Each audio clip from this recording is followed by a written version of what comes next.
Today on Sugar Spun Run, we will be making sweet potato casserole. This is a classic Thanksgiving side dish staple, and today I wanted to share my version with you. We start with 3 pounds of potatoes, and we are going to roast them. Now, we'll ultimately be mashing these potatoes, and my preference is to roast them, but if you prefer, you can peel them, cut them into chunks, and boil them until they are tender, just like if you were making mashed potatoes. Now, I use the roasting method, so I have my oven preheating to 375 degrees Fahrenheit, and I'm just going to stab some holes in these potatoes. I did wash them beforehand. Make sure you wash them nicely. And then we'll pierce them all over with a fork. Good way to get out any pent-up anger. I actually don't have any pent-up anger, but if I did, I would make a lot more sweet potato casserole. Now, exactly how long they're going to need to cook is going to depend on the size of your sweet potato. I'll check at 45 minutes. This one will probably be done at 45, so I'll take it out and I'll continue to roast the others until they're finished. You can tell they're finished because when you pierce them with a fork, that fork should have no problem slipping right into that potato.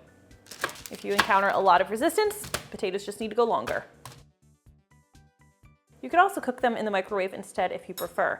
Cooking them this way does take longer, but I'll usually do other things or prepare other dishes while the potatoes are cooking, so it works out nicely for me. All right, I spaced the potatoes evenly, that way they're not right on top of each other. We'll put that baby one in the center, and I'll roast these in the oven. All right, so you can see I've actually tested these a couple times now, but I want you to see how easily the fork pierces into the potato. No problem. Now let these cool a bit, and once they are cool enough for you to handle, you're just going to peel off the skins. And this should be very easy, much easier than peeling them with a potato peeler, which is another reason I prefer this method to boiling them. Just don't try to do this while they're hot. And we'll drop these potatoes in a large bowl. I'll get back to them in just a second.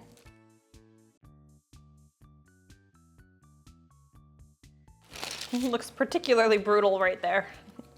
Not the prettiest thing. Get this out of the way.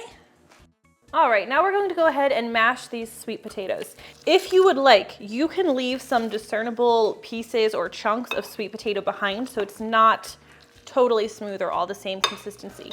With sweet potatoes, it's actually not really likely that you're going to end up with a mixture that's super smooth. It's not going to be like mashed potatoes. Sweet potatoes are just by nature stringier and have a different texture. So expect that when you're mashing them. So if you like it heartier, leave some pieces. I usually try to get everything about the same consistency. Personal preference. All right, let's take a look at what we have here.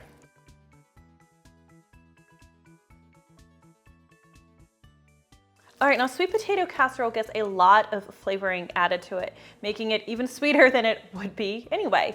We're going to add a ½ cup of firmly packed brown sugar. I prefer dark brown, you could use light brown instead.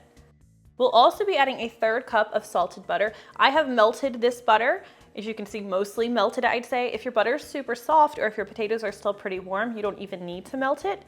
I just want to make sure it incorporates as nicely as possible. Oh, and I really wanted this recipe to work with brown butter. I made it a bunch of times with brown butter, and weirdly, the flavor never really shone through in the final product. My taste testers could not tell the difference. I couldn't tell the difference between the sweet potato casserole made with brown butter and without. I was kind of disappointed by that, but on the plus side, it saves you a little bit of extra work. No need to brown the butter. We'll also be adding 3 tablespoons of maple syrup. Now, if you don't like maple syrup, my sister doesn't like maple syrup, so she's not thrilled I'm using it, you could substitute an equal amount of additional brown sugar instead. We'll also add 1/4 cup of heavy cream, a teaspoon of ground cinnamon, a teaspoon of vanilla extract, and we will also be adding 2 large eggs. The eggs help with the texture of the sweet potato casserole. They give it more body, they make it easier for scooping. They just all around improve the texture of the casserole, which is why I include them. I lightly beat them before I add them. And we're also going to add a ½ teaspoon of salt. This is just table salt. All right, now I mentioned I like a smoother consistency, so I'm going to stir all of these ingredients in using my electric hand mixer. You can do this by hand, but by using the hand mixer, I'm just going to get a slightly smoother, slightly fluffier consistency. But really, this comes down to a personal preference and what kitchen tools you have on hand. We'll be baking today's casserole in a 13x9 baking pan. And after I do a quick check of the consistency, just to make sure everything's nicely combined, which it is, we'll spread this right into the baking dish. Not gonna lie, it doesn't look very pretty right now. Go ahead and spread that evenly into the pan.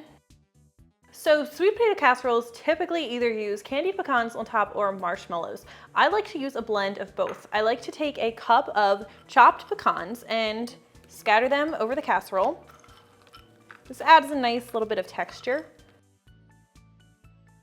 Just scatter those over the top. And then you'll need 2.5 cups of mini marshmallows. I know this is not a healthy side dish. It's not a dessert. You serve this with dinner, but this is not a healthy side dish. Of course, not many side dishes are healthy on the holidays. All right, now we'll take this over to our 375-degree Fahrenheit oven, and we're going to bake this for about 25 to 30 minutes. You'll want to keep an eye on it, and once the marshmallows are becoming a nice deep brown color, or golden brown color, that's when it's finished. All right, once this is finished cooking, you are going to want to let it cool a little bit before you dig in, because of course it's going to be super hot, but also as it sits, the filling will just thicken a little bit. I definitely could let this sit a little bit longer before I dig in, but I don't exactly have a reputation for patience here. So we're gonna go ahead and dig in. The topping is pretty, but I'm not gonna lie, it's not the prettiest casserole, but it tastes good.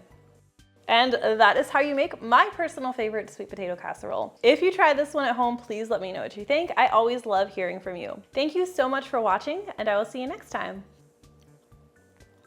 Love it.